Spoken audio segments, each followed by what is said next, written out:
Super prime time presented by ortho Ayurvedic oil and capsules, जोड़ों के दर्द की बेजोड़ दवा।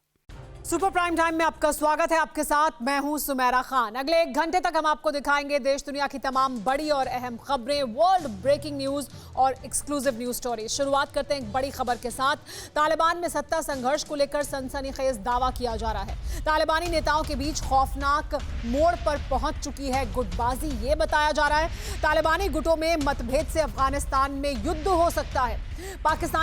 तालिबानी गुटों के बीच शहरों के अंदर हो सकती है जंग, यानी गृह युद्ध जैसी स्थिति पैदा हो सकती है।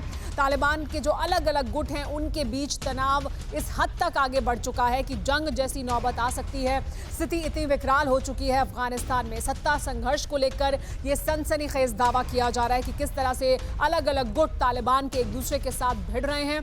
खौफनाक मोड़ पर पहुंच चुकी है तालिबान के भीतर की गुटबाजी। एक और बड़ी खबर आ रही है। आतंक पर अफगानिस्तान के विदेश मंत्री ने बड़ा बयान दिया है।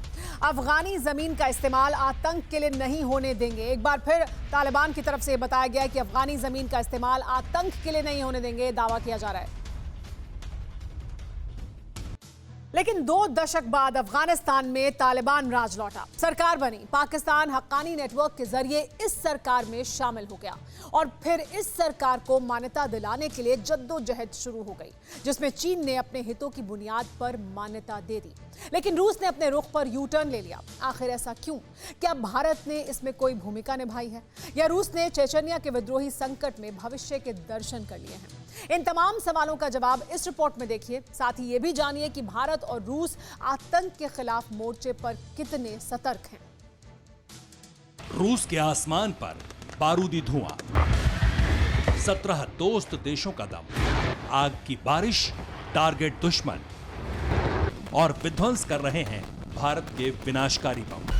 हर तरफ बारूद ही बारूद, धरती कांप रही है और दुश्मन के कलेजे दहशत से कांप रहे हैं। देख लें इमरान खान और देख लें शी जिनपिंग, आतंक परस्ती करने वालों के आ गए बुरे दिन। रूस के नोव्रोगोड इलाके में भारत समेत 17 देशों की सेनाओं का ये युद्धाभ्यास सामान्य नहीं है। मित्र देशों की सेना और उनके दमखम का प्रदर्शन। ज़पैड 2021 युद्धाभ्यास एक सीधी चेतावनी है उन मुल्कों के खिलाफ जो दुनिया के विनाश की रेस के भागीदार हैं। घुटना, कंधा या कमर, चाहे जैसा हो दर्द, डॉक्टर ऑर्थो आपको देता है दर्द से पूरी आजादी, एक भरपूर जिंदगी। ये कोई टेम्परेरी पेन किलर नहीं, आयुर्वेदिक औषधि है। एक तरफ रूसी सेना के अत्याधुनिक हथियार, दूसरी तरफ दुनिया के सामने ताकत का प्रदर्शन, जिसमें भारतीय सेना के नागा रेजिमेंट के जवान दुश्मनों को धूल चटाने के लिए एक से बढ़कर एक करतब का प्रदर्शन कर रहे हैं। और इस अभ्यास की अहमियत का अंदाजा इस बात से लग जाता है कि खुद रूस के राष्ट्रपति व्लादिमीर पुतिन इसे देखने पहुंचे। यकीनन भारतीय सैनिकों के इस दमदार प्रदर्शन को देखकर चीन और पाकिस्तान के कलेजे पर सांप जरूर लौट रहे होंगे, क्योंकि मौजूदा वक्त के समीकरण तालिबान सरकार और दहशतगर्दी के मोर्चे पर अचानक बदल गए। अफगानिस्तान को अपने पड़ोसी देशों के लिए किसी भी तरह खतरा नहीं बनना चाहिए। अफगान धरती का इस्तेमाल किसी भी सूरत में आतंकवाद और ड्रग तस्करी के लिए नहीं होना चाहिए।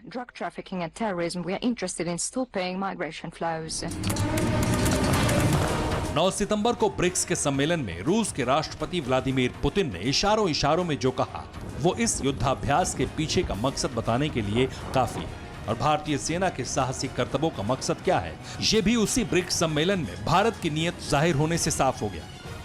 हमने BRICS counter terrorism action plan भी एडॉप्ट किया है। हमारी अंतरिक्ष एजेंसियों के बीच रिमोट सेंसिंग सैटेलाइट कॉन्स्टेलेशन समझौते से सहयोग का एक नया अध्याय शुरू हो रहा है। मतलब साफ है कि रूस के राष्ट्रपति व्लादिमीर पुतिन और प्रधानमंत्री नरेंद्र मोदी के टारगेट पर टेरर फैक्ट्रीज हैं।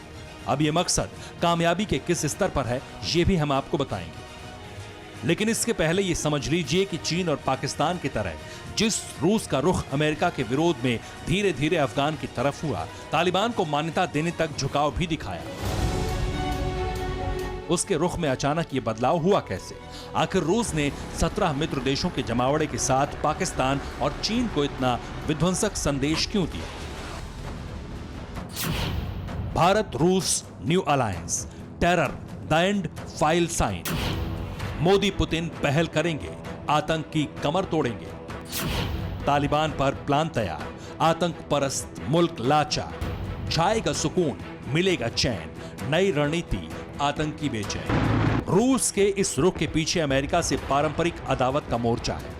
दुश्मनी की आग से मिल रही आंच रूस की जमीन को गर्म कर रही थी। उसी गर्म जमीन पर रूस ने तालिबान को मान्यता तक देने की तैयारी कर ली थी, लेकिन अचानक रूस को अपनी गलती का एहसास हो गया। रूस के सामने भविष्य में आने वाला खतरा पुतिन सरकार को बिल्कुल करीब नजर आया और रणनीति में बदलाव हो गया। तालिबान सरकार के औपचारिक ऐलान से ठीक पहले रूस ने झटका दिया और सरकार के शपथ ग्रहण का हिस्सा बनने से इनकार कर दिया। रूस के इस रुख के पीछे ना तो तालिबान की क्रूरता है, ना ही अफगानिस्तान में एंट्री करके अमेरिका को चुनौती देने की इच्छा से मोहभंग होना है, बल्कि इसके पीछे जो कारण है वो तालिबान का एक मुल्क को हासिल कर अपनी शर्तों पर सरकार बनाने की प्रक्रिया है। वो प्रक्रिया जिसने रूस के सामने विद्रोहियों की उस फौज को खड़ा कर दिया जिन्हें रूस ने कभी बड़ा खतरा नहीं माना था। बात हो रही है चेचन्य गणराज्य की। तालिबान के सत्ता में आने से रूस में आतंकवाद का डर है। रूस का मानना है कि तालिबान की जीत से आतंकियों में नया जोश आया है। तालिबान में चेचन्य के लड़ाके शामिल होने की भी खबर है। इसलिए माना जा रहा है कि चेचन्य के विरोधी फिर से रूस पर हमले कर सकते हैं। यानी 2003 से लेकर अब तक चेचन्य गणराज्य में जिस तरह की शांति बनी हुई है वो फिर से दहशत की आग में बदल सकती है।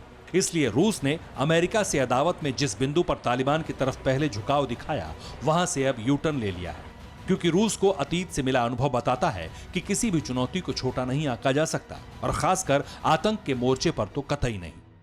रूस ने अब साफ कर दिया है कि उसकी तालिबान से बातचीत की कोई योजना नहीं है और उसने तालिबान से संपर्क सिर्फ अपने राजनयिक कर्मचारियों की सुरक्षा की वजह से किया है। इसके अलावा रूस ने दावा किया कि नशीली दवाइयों की तस्करी और आतंकवादियों की घुसपैठ रूस में हो सकती है। इससे न सिर्फ रूस जबकि पूरी दुनिया को सावधान हो जाना चाहिए। हालांकि रूस का पूरा समीकरण सिर्फ चेचन्या के विद्रोहियों पर ही निर्भर नहीं है, बल्कि इस रुख के पीछे भारत भी जिम्मेदार है। तालिबान के उदय से शुरुआत में रूस को डर नहीं था, लेकिन जब रूस के राष्ट्रपति व्लादिमीर पुतिन और प्रधानमंत्री नरेंद्र मोदी के बीच अगस्त में बात हुई, तब अफगान में खड़ी हुई कूटनीतिक चुनौतियों का एहसास रूस को हुआ।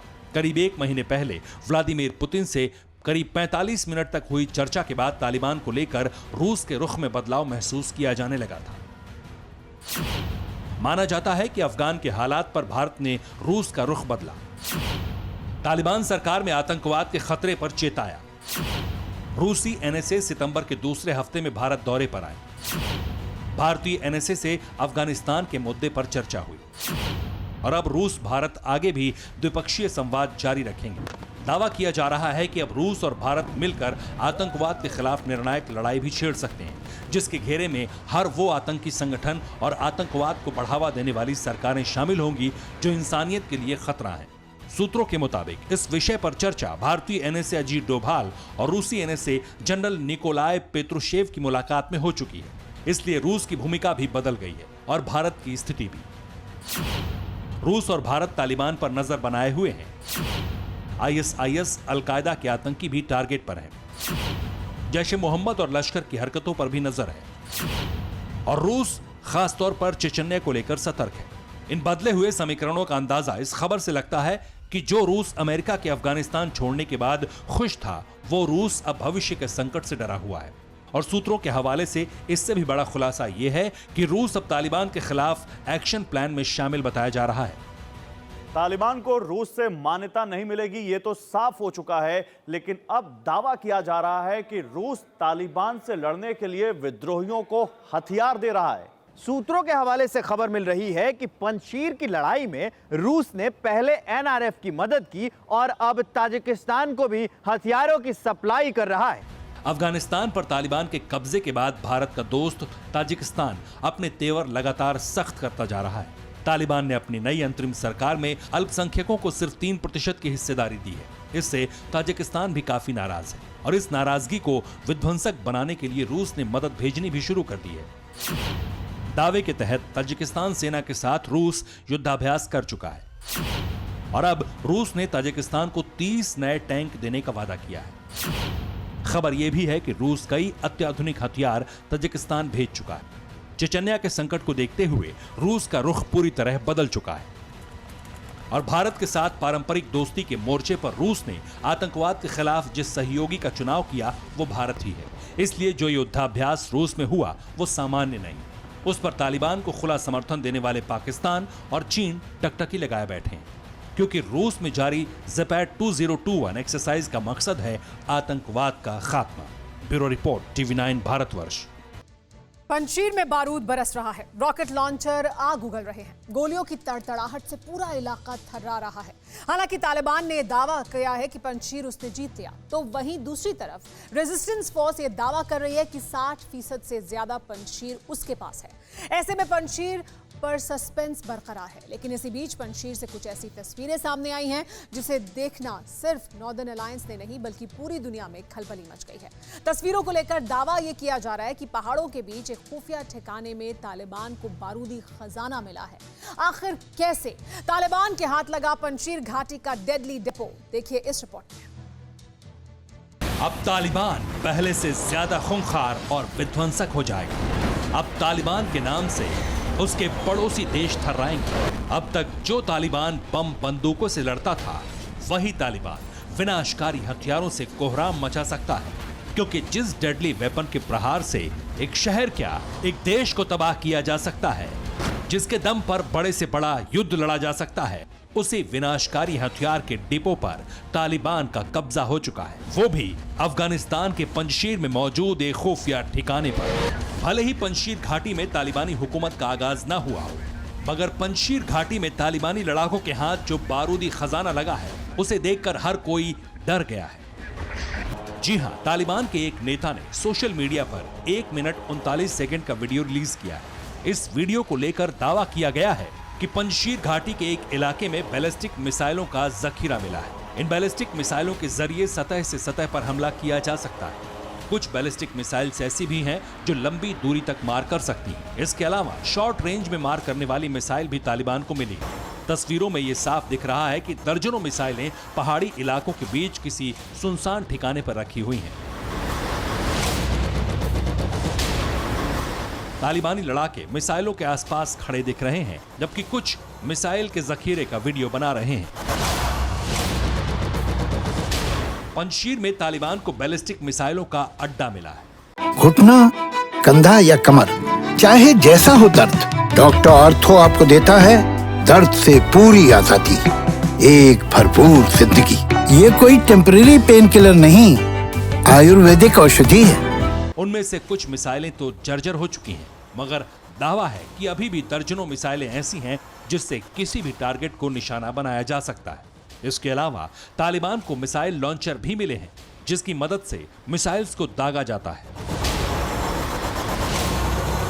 असल में पंजशीर घाटी में तालिबान के हाथ जो विध्वंसक हथियार लगे, उससे एक बात की आशंका बढ़ गई है कि अब तालिबान पहले से ज्यादा ताकतवर हो जाएगा। जरा सोचिए, अब तक जो तालिबानी आतंकी बंदूकों, रॉकेट लॉन्चर्स और मशीन गन से युद्ध लड़ रहे थे, उन्हें इन्हीं हथियारों के दम पर तालिबान ने एक मुल्क को अपने कब्जे में ले लिया।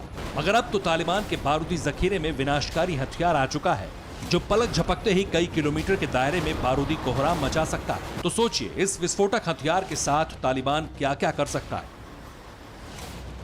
तालिबान को पंजशीर में सिर्फ बैलिस्टिक मिसाइल्स का जखीरा ही नहीं मिला, बल्कि नॉर्दर्न अलायंस के एक ठिकाने पर कब्जे के साथ ही तालिबान को हथियारों का ऐसा डिपो भी हाथ लगा, जहां भारी तादाद में बंदूकें, मशीन गन, गोलियां, बम बारूद और लॉन्चर्स हैं। अब ये साफ हो चला है कि आखिर क्यों तालिबान ने पंजशीर को जीतने में पूरी ताकत झोंक रखी थी, क्यों पंजशीर का विरोधी गुट तालिबानी लड़ाकों पर भारी पड़ रहा था। यकीन मानिए, अगर पंजशीर की जंग में पाकिस्तान ने तालिबान की मदद ना की होती, अगर पंजशीर में एंटी तालिबान फ्रंट के ठिकानों पर स्ट्राइक ना की होती, तो पंजशीर के नॉर्दर्न अलायंस के सामने तालिबान टिक नहीं पाता और मौत की घाटी में तालिबानी लड़ाकों का कब्रिस्तान बन जाता है। मगर तालिबान ने पाकिस्तान की मदद से पंजशीर पर दबदबा बढ़ा लिया और अब वहां मौजूद हथियारों के जखीरे को भी अपने कब्जे में ले लिया है, जिसका इस्तेमाल वो पंजशीर के खिलाफ करेगा।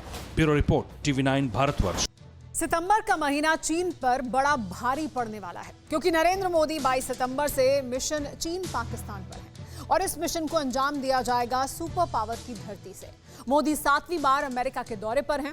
अफगान संकट के बीच पूरी दुनिया की नजर अमेरिका और भारत पर है, क्योंकि आतंक के खिलाफ यही सबसे सॉलिड मोर्चा है। खबर है कि अमेरिका में एक नहीं बल्कि ऐसे 3 काम मोदी करने वाले हैं जो इस्लामाबाद और बीजिंग दोनों के लिए बुरी खबर ला सकता है। कोरोना के कहर से ठीक पहले ये वो वीडियो था जिसने चीन की नींद उड़ा दी थी। सितंबर 2019 में जब अमेरिका के ह्यूस्टन में डोनाल्ड ट्रंप के साथ नरेंद्र मोदी ताकत के नए समीकरण को लेकर कदम बढ़ा रहे थे, तो जलजला बीजिंग में उठ रहा था। अब फिर चीन डर और खौफ की उसी मानसिक अवस्था में पहुंच गया है और इसकी वजह है पीएम नरेंद्र मोदी का अमेरिकी दौरा, जहां वो पहली बार मिस्टर प्रेसिडेंट जो बाइडेन से मिलेंगे। 22 सितंबर को पीएम मोदी अमेरिका की राजधानी वॉशिंगटन पहुंचे। व्हाइट हाउस अभी से मोदी के स्वागत में जुट गया है। चीन को पता है कि पीएम मोदी और बाइडेन के बीच ये मीटिंग उसके लिए बहुत घातक साबित हो सकती है। चीन ये भी जानता है कि पीएम मोदी और बाइडेन की मुलाकात में ताइवान, गलवान, तिब्बत और जलवायु संकट जैसे गंभीर मुद्दों पर बात मुमकिन है। इसीलिए बीजिंग की नजर अब सिर्फ वॉशिंगटन पर गड़ी। दुनिया की 4 बड़ी इकॉनमी भारत, चीन, जापान और अमेरिका सीधे इंडो पैसिफिक रीजन से जुड़ी हुई हैं। भारत और अमेरिका के होते हुए चीन इंडो पैसिफिक रीजन का चैंपियन कभी नहीं बन सकता। ये वो क्षेत्र है जहां भारत को फ्रांस और ऑस्ट्रेलिया से खुलकर सपोर्ट मिलता था, लेकिन मुमकिन है कि अब इस कड़ी में अमेरिका का नाम भी जुड़ जाए। सिर्फ इंडो पैसिफिक रीजन ही नहीं, सितंबर के आखिरी दिनों में मोदी चीन पर एक साथ कई निशाना साधने की जुगत में है। जब पीएम मोदी अमेरिका में होंगे तो क्वाड ग्रुप की बैठक भी होगी और संयुक्त राष्ट्र महासभा यानी यूएनजीए में पीएम मोदी का भाषण भी होगा। 25 सितंबर को पीएम मोदी यूएनजीए के 76वें सत्र को संबोधित करेंगे। पिछली बार आर्टिकल 370 पर पीएम मोदी ने इमरान एंड कंपनी को एक्सपोज किया था। कयास लगाए जा रहे हैं कि इस बार पीएम मोदी आतंकवाद और विस्तारवाद दोनों दानवों के सृजनकर्ताओं पर भी अटैक कर सकते हैं। विदेश मंत्रालय ने कहा है कि प्रधानमंत्री 24 सितंबर को अमेरिका के वॉशिंगटन डीसी में ऑस्ट्रेलिया के प्रधानमंत्री स्कॉट मॉरिसन, अमेरिका के राष्ट्रपति जो बाइडेन, जापान के प्रधानमंत्री योशिहिदे सुगा के साथ क्वाड लीडर्स के शिखर सम्मेलन में भाग लेंगे। क्वाड एक मिलिट्री संगठन भले न हो, लेकिन इसकी कूटनीतिक ताकत का ट्रेलर ड्रैगन देख चुका है। बतौर प्रधानमंत्री ये 7वीं बार है जब नरेंद्र मोदी अमेरिका के दौरे पर हैं। कोरोना काल में यह मोदी की दूसरी विदेश यात्रा है। इससे पहले 26 मार्च को मोदी बांग्लादेश के दौरे पर गए थे। अब अमेरिका में बाइडेन के साथ एक पावरफुल रिश्ते को नया आयाम देकर नरेंद्र मोदी चीन की असीमित महत्वाकांक्षा पर फुल स्टॉप लगा सकते हैं। लेकिन चीन अपने खिलाफ हो रही लामबंदी से पूरी तरह वाकिफ है।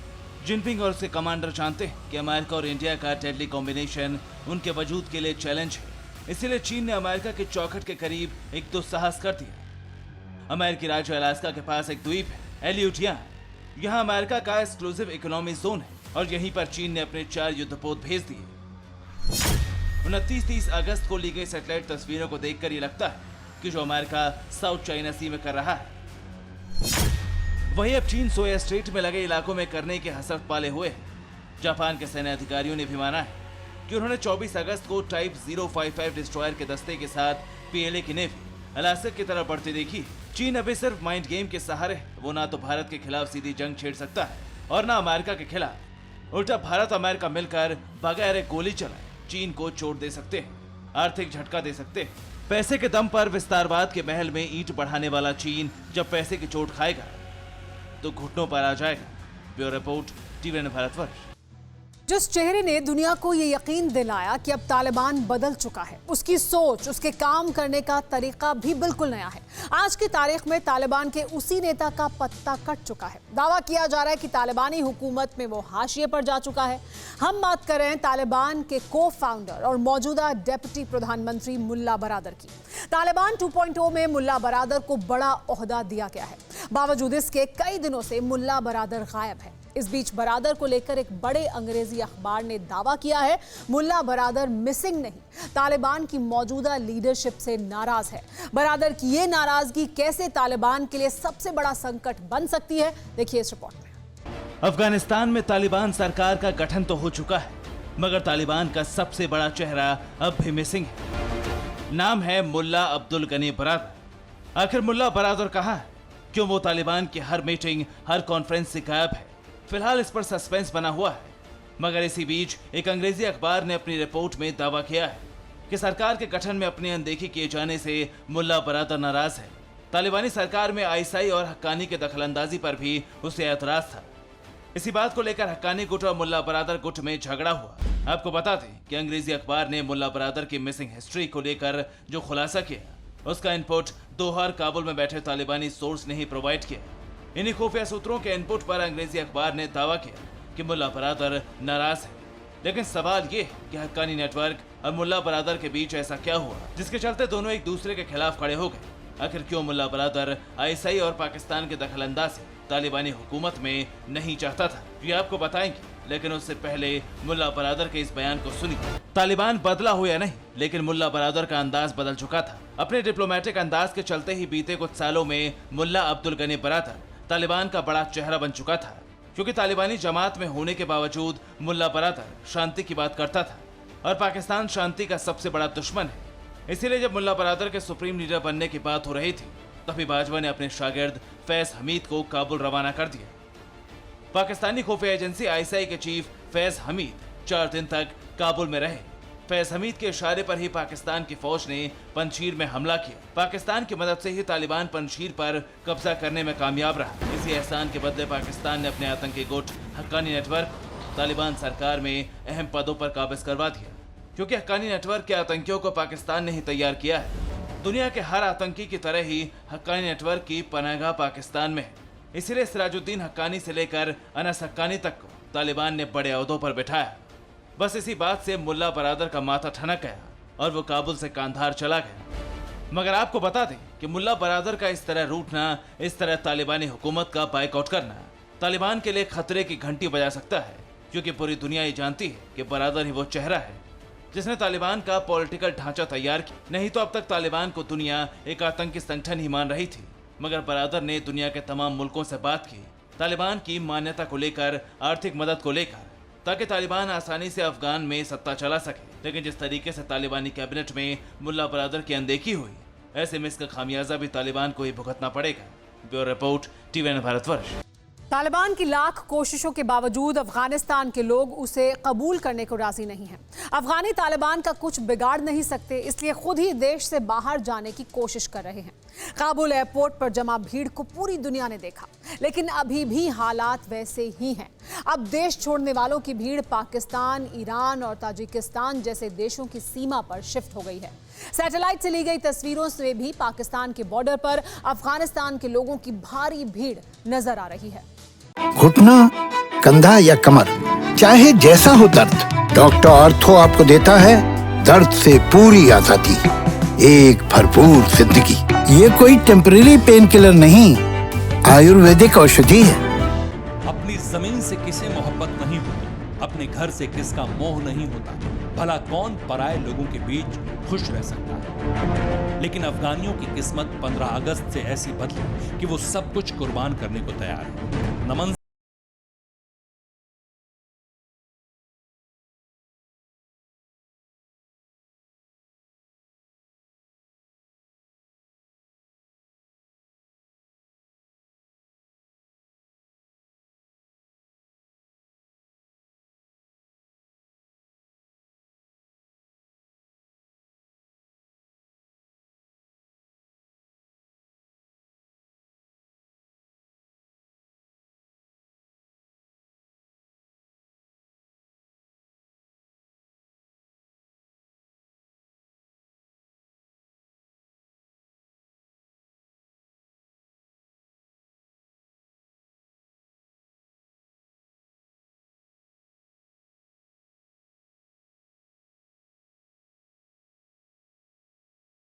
नहीं मिल रही। अफगानिस्तान और पाकिस्तान के बीच स्पिन बोल्डक में चमन सीमा पर इन दिनों हजारों अफगानियों की भीड़ जुटी है। स्पिन बोल्डक में चमन सीमा अफगानिस्तान और पाकिस्तान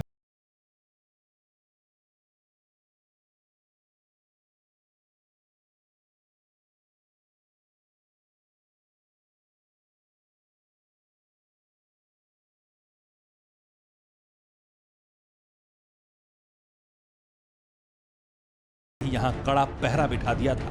लोग यहाँ शिविरों में रह रहे हैं और बॉर्डर क्रॉस करने के लिए अपनी बारी का इंतजार कर रहे हैं। पाकिस्तान ने कुछ दिन पहले चमन सीमा की चौकी को ही बंद कर दिया। स्पिन बोल्डक के अलावा अफगानिस्तान की बॉर्डर क्रॉसिंग तजिकिस्तान से जुड़ते शीर खान, ईरान सीमा पर इस्लाम कला और पाकिस्तान सीमा पर तोरखाम है। ताजिकिस्तान और ईरान का रुख पाकिस्तान से बिल्कुल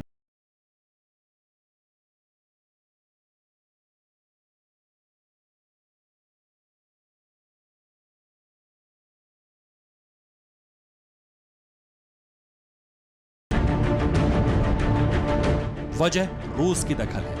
रूस को डर है कि तालिबानी आतंकी ताजिकिस्तान के रास्ते चेचन्या जैसे अशांत इलाके में घुस सकते हैं।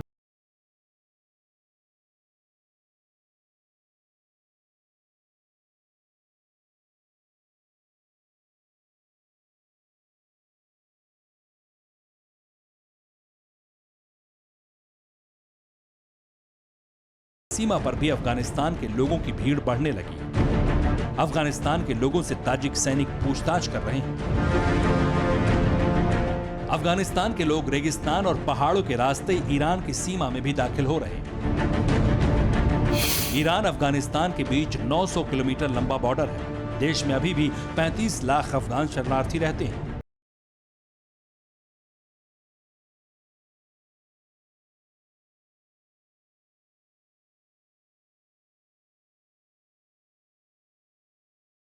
घर छोड़कर काबुल, कंधार जैसे बड़े शहरों में शरणार्थी की तरह रह रहे थे।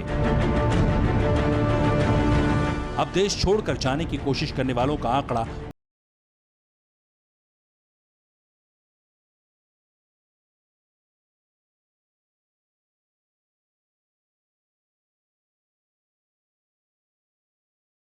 भारतवर्ष। आज से करीब 1.5 दशक पहले की बात है। पाकिस्तान, अमेरिका और रूस दोनों की आंखों का तारा होता था, लेकिन मोदी युग में यह परिदृश्य बदल चुका है। आज दुनिया पाकिस्तान पर भारत के स्टैंड को सही मानती है। अब अमेरिका ने भी पाकिस्तान को ऐसा झटका दिया है कि इमरान और बाजवा अंडरग्राउंड हो गए हैं। जो पाकिस्तान तालिबान की जीत को अपनी जीत समझकर मदहोश हो गया था, अमेरिका ने उस पाकिस्तान को होश में ला दिया है। जो पाकिस्तान अफगानिस्तान के अंतरिम कैबिनेट बनाकर आसमान में उड़ रहा था, उस पाकिस्तान को सुपर पावर ने जमीन पर पटक दिया है। अमेरिका ने पाकिस्तान को ऐसी डांट लगाई कि इमरान एंड बाजवा कंपनी की घिघी बंद गई। वो समझ नहीं पा रहे कि अमेरिका के क्रोध को शांत करें। अमेरिका ने कहा है कि पाकिस्तान हक्कानी नेटवर्क और तालिबान के लोगों को जमकर फंडिंग करता रहा है। दरअसल अफगान संकट के लिए दुनिया अमेरिका को कोस रही है और पाकिस्तान बड़ी बेशर्मी से इस कूटनीतिक जीत का जश्न मना रहा है। अमेरिका को पाकिस्तान का ये एटीट्यूड पसंद नहीं आया, इसीलिए एंटनी ब्लिंकन को यह कहना पड़ गया कि वो अफगानिस्तान के साथ पाकिस्तान के भविष्य में होने वाले रिश्तों की समीक्षा करेंगे। पाकिस्तान और कतर तालिबान के सबसे करीब यही दो मुल्क हैं। कतर ने तालिबान को राजनीतिक रूप से सपोर्ट किया, तो पाकिस्तान ने तालिबान की मदद के लिए अपने आतंकी और सेना उतार दी। पंशीर जैसा अभेद किला तालिबान इसीलिए भेद पाया क्योंकि पाकिस्तानी आर्मी के जवान तालिबान के साथ मिलकर लड़ रहे थे। ये सारा सच अमेरिका को पता चल गया, इसलिए अब अमेरिका अपनी फसीहत के लिए पाकिस्तान को सबसे बड़ी वजह मान रहा है। मुमकिन है कि आने वाले कुछ दिनों में अमेरिका पाकिस्तान पर कोई बड़ा एक्शन ले ले। Bureau report, TVN Bharatvarsh. और अब बात चंथू तूफान की, जिसकी दस्तक से चीन सहम गया है। चंथू तूफान उसकी आर्थिक राजधानी शंघाई की चौखट पर पहुंच चुका है। सुपर टाइफून चंथू इस साल का सबसे शक्तिशाली तूफान बताया जा रहा है, जो फिलीपींस और ताइवान में तबाही मचाने के बाद शंघाई में तबाही मचा सकता है। ऐसे में एहतियातन शंघाई और तटीय इलाकों के पास सभी उड़ानें रद्द कर दी गई हैं। यहीं से चीन ने शंघाई में मौजूद डिज्नीलैंड को भी 48 घंटों के लिए बंद कर दिया है। ये सुपर टाइफून की ताकत है, उसकी शक्ति, जिसके सामने ना तो इंसान की कोई हैसियत, न उसके बनाए चीजों का कोई वजूद। 215 किलोमीटर प्रति घंटे की रफ्तार से आए चंदू तूफान ने 4 दिन पहले फिलीपींस में जबरदस्त तबाही मचा। ये तस्वीरें उसी चंदू तूफान की हैं। बड़े बड़े पेड़ उखड़ गए, मकानों की छतें उड़ गई। इस साल के दूसरे सबसे शक्तिशाली तूफान के तांडव से फिलीपींस सहम गए। फिलीपींस को उजाड़ने के बाद ये तूफान आगे बढ़ चला, ताइवान से होते हुए चीन की तरफ, उसके इकोनॉमी कैपिटल शंघाई की तरफ। फिलीपींस में इस तूफान की ताकत देखकर चीन की सांसें फूली, जिसकी बड़ी वजह है इस तूफान का कोई मामूली तूफान ना होना। चंतू तूफान इस साल अब तक का सबसे शक्तिशाली तूफान है। चंतू 6 सितंबर को बनना शुरू हुआ था। 7 सितंबर को केवल 24 घंटे में ही हवा की रफ्तार में 80 समुद्री मील का इजाफा हुआ, जो अब तक दर्ज की गई सबसे शक्तिशाली रफ्तार में से एक है। ये तूफान शंघाई के बेहद करीब है। वो चीन के पूर्वी तटों से कभी भी टकरा सकता है और इस तूफान का असर भी दिखने लगा है। तूफान के टकराने के दौरान हवाओं की रफ्तार 170 किलोमीटर रहने का अनुमान है, जिसके चलते शंघाई में येलो अलर्ट जारी किया गया है। तूफान से पहले ही सोमवार तक तकरीबन 28,000 लोगों को रिलोकेट किया गया है। साथ ही रेस्क्यू टीमों को अलर्ट मोड पर रखा गया है। शंघाई में स्कूलों को बंद कर दिया गया है। शंघाई के डिज्नीलैंड सहित दूसरे पार्क अगले 48 घंटों तक बंद रहेंगे। कई जगहों पर सोमवार से बुधवार तक के लिए ट्रेन सेवाएं भी बंद रहेंगी। शंघाई और पड़ोसी तटीय क्षेत्रों में उड़ानों को रद्द कर दिया गया है। झिंजियांग, जुआंगसू, फुजियान में तूफान का असर देखने को मिल सकता है। इससे पहले चंतू तूफान रविवार को ताइवान के नॉर्थ ईस्ट तट से होकर गुजरा और जमकर तबाही मचाई। तूफान के असर से राजधानी ताइपे सहित आसपास के इलाकों में 20 सेंटीमीटर तक बारिश दर्ज की गई। साथ ही भीषण तूफान के आगे बड़े बड़े पेड़ उखड़ गए। इस दौरान रेस्क्यू टीमों ने तकरीबन 2000 लोगों को सुरक्षित जगहों पर पहुंचाया। मौसम विभाग के मुताबिक चंतू तूफान चीन से होते हुए जापान की ओर बढ़ सकता है। Bureau report, TVN Bharatvarsh. Gujarat के राजकोट और जामनगर जिलों में भारी बारिश के बाद लोग बाढ़ का सामना कर रहे हैं। रेस्क्यू ऑपरेशन की शुरुआत हो चुकी है और करीब 7000 लोगों को सुरक्षित जगहों पर पहुंचाया गया है। मुख्यमंत्री भूपेंद्र पटेल ने बाढ़ प्रभावित इलाकों का दौरा किया। रेस्क्यू ऑपरेशन में अब NDRF और SDRF के साथ वायुसेना, नौसेना और कोस्ट गार्ड की भी मदद ली जा रही है।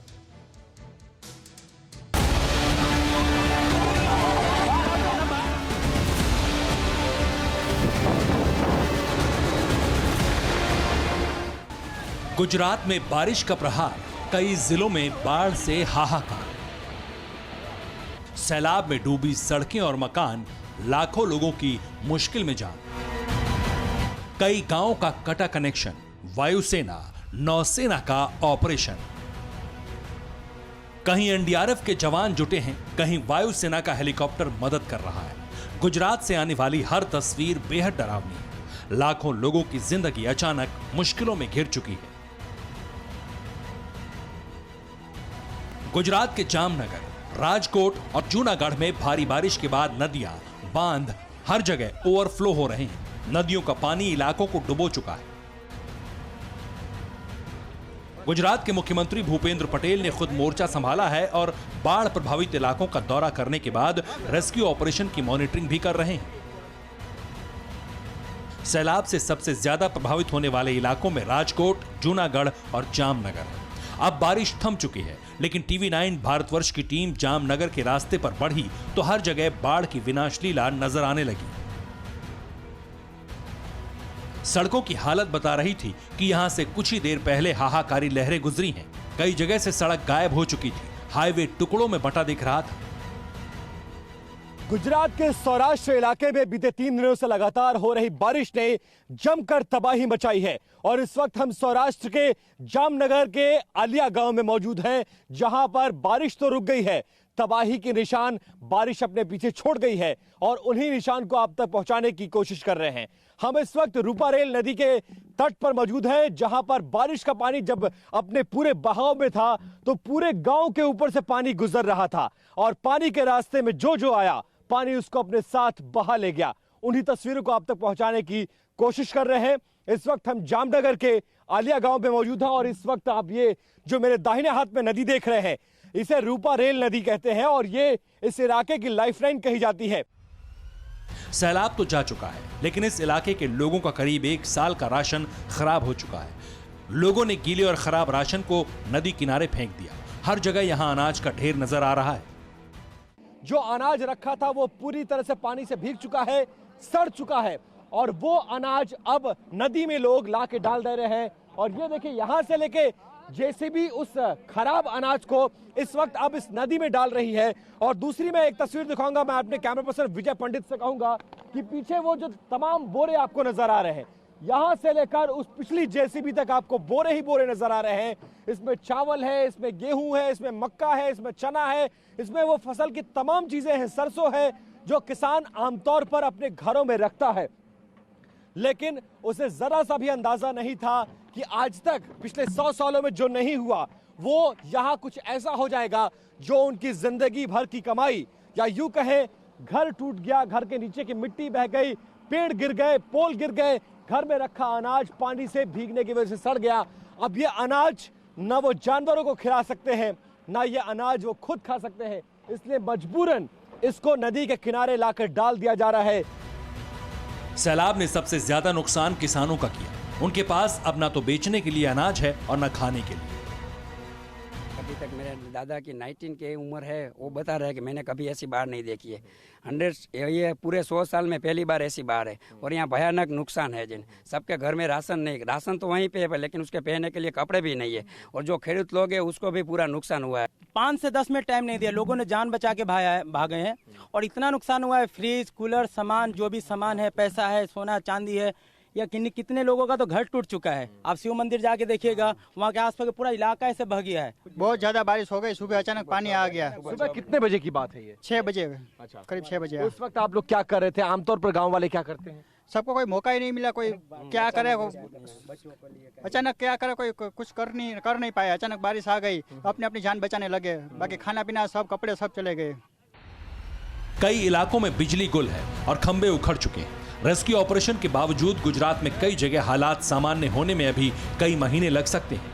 कि एक तरफ बिजली नहीं है, पानी नहीं है, सड़कें टूट चुकी हैं, पुल टूट चुके हैं, घरों में मलबा भरा हुआ है, और लोगों के सामने दिक्कत यह है कि खाने का जो राशन था वो भी भीग चुका है, और विद्युत आपूर्ति भी अगले आने वाले 10 दिनों तक संभावना उसकी विद्युत आपूर्ति की संभावना होती नजर नहीं आ रही है। बाढ़ में बहने वाली गाड़ियां अब जहां तहां फंसी हैं। जूनागढ़ में अब क्रेन से ऐसी गाड़ियों को निकालने का काम चल रहा है। यहां हर तरफ सैलाब का पानी जमा है। गिर के जंगलों से आने वाली सभी नदियों में उफान की वजह से इलाके से पानी निकल नहीं पा रहा। जूनागढ़ को पोरबंदर और गिर सोमनाथ से जोड़ने वाले सभी नेशनल हाईवे और स्टेट हाईवे अब भी बंद हैं। भादर, उबेन जैसी बड़ी नदियों का पानी आसपास के इलाकों में घुस गया है। लोग भगवान से मना रहे हैं अब बारिश ना हो। जूनागढ़ के रिहायशी इलाकों में बहुत ज्यादा पानी है। मनावदर का सरदिया गांव चारों ओर पानी से घिरा है। ग्राउंड फ्लोर पर पानी भर जाने के बाद लोग छतों पर पनाह ले रहे हैं। पोरबंदर जिले के घेड़ इलाके के 22 से अधिक गांव पानी में डूबे हैं। इन गांवों में ओजत और भादर नदी पर बने बांध के गेट खुलने की वजह से सैलाब आया। दीव के तटीय इलाकों में भी भारी बारिश हुई है। समुद्र किनारे का यह इलाका ऐसे लग रहा है जैसे समुद्र ने अपना विस्तार कर लिया। सड़कें पानी में हैं। दीव प्रशासन ने समुद्री तटों को खोल दिया है। मछुआरों पर भी 4 दिनों के लिए समुद्र में जाने पर पाबंदी लगाई गई। तापी में उकाई बांध के गेट खोले गए हैं। बांध के 9 गेट 4 फीट के हैं, जबकि एक गेट 3 फीट का है। बांध के खुलने से कई और इलाके अब सैलाब का सामना कर सकते हैं। बिपिन चौबे, जामनगर, TV9 भारतवर्ष। तालिबान का अफगानिस्तान की सत्ता पर काबिज होना और मुल्क की बागडोर अपने हाथ में ले लेना आम आवाम के लिहाज से कितनी बड़ी मुसीबत है, इसकी जानकारी ये तस्वीरें देती हैं जो अफगानिस्तान में सर्कुलेट हो रही हैं। हालांकि इन तस्वीरों को लेकर कोई पुख्ता दावा नहीं किया जा सकता, लेकिन वायरल वीडियो में जो दिख रहा है वो हैरान करने वाला है।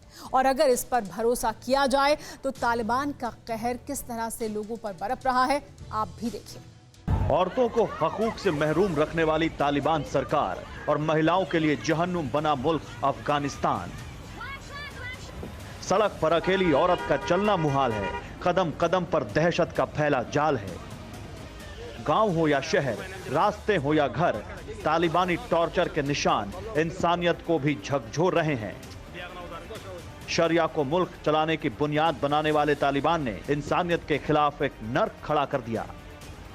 जिंदगी ना जाने और कितनी बेरहम होगी। अब रास्ते सिर्फ 2 हैं, या तो तालिबान मौत दे दे या इंसानियत के हुकूक दे दे।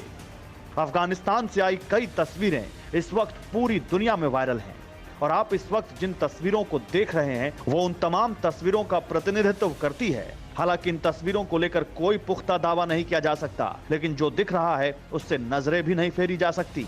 हालांकि इन तमाम तस्वीरों को विस्तार देने की जरूरत नहीं है, लेकिन इन तस्वीरों के साथ जो खबरें सामने आ रही हैं उन्हें भी वायरल तस्वीरों की पृष्ठभूमि की तरह समझ लीजिए। दावे के तहत ये तस्वीर मज़ार शरीफ शहर की है, जहां सड़क पर तैनात तालिबानी अचानक 2 औरतों पर कोड़े बरसाने लगता है। सूत्र बता रहे हैं कि 2 महिलाएं तालिबानी कानून के तहत सड़क पर नहीं चल रही थीं, जिसकी सजा उन्हें सड़क पर तैनात तालिबानियों ने कोड़े बरसा कर दी। अब इस तस्वीर को देखिए। दावा किया जा रहा है कि तस्वीर काबुल की है, जहां औरतों के अकेले घूमने पर पाबंदी है और इस औरत का गुनाह अकेले घूमना था।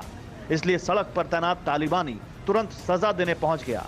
एक महिला के अधिकार को ठोकर पर रखकर उसने चाबुक रसीद कर दिया। अब ये तस्वीर देखिए जो रोंगटे खड़े कर देगी। दावा किया जा रहा है कि एक शख्स को तालिबान ने कोड़े मारने की सजा सुनाई और उसे इतना पीटा कि उसकी मौत हो गई। इस तस्वीर को जारी करते हुए अंतर्राष्ट्रीय समुदाय से मदद की अपील भी की गई है। हैरान करने वाली इन तस्वीरों को लेकर दावा किया जा रहा है कि कंधार में तालिबान ने 1000 परिवारों को बेघर कर दिया है और अब ये परिवार सड़क पर हैं। सूत्र इसे कंधार के फिरका की तस्वीर बता रहे हैं, जिसमें कंधारी पश्तून अपना हक मांगने सड़क पर उतर आए हैं, लेकिन हक मिलेगा या नहीं कोई नहीं जानता। इन्हीं तस्वीरों की बुनियाद पर एक और वीडियो वायरल है, जिसमें दावा किया जा रहा है कि लोग खाने पीने के सामान समेत पैसों की किल्लत का इस कदर सामना कर रहे हैं कि बैंक से अपनी जमा पूंजी को निकालने के लिए भी जद्दोजहद कर रहे हैं। सूत्रों के मुताबिक ये तस्वीर काबुल के बैंक की है, जहां भीड़ कम ही नहीं हो रही। Bureau report, TV9 Bharatvarsh. परवाह देश की, सोमवार से शुक्रवार रात 10 बजे TV9 भारतवर्ष पर।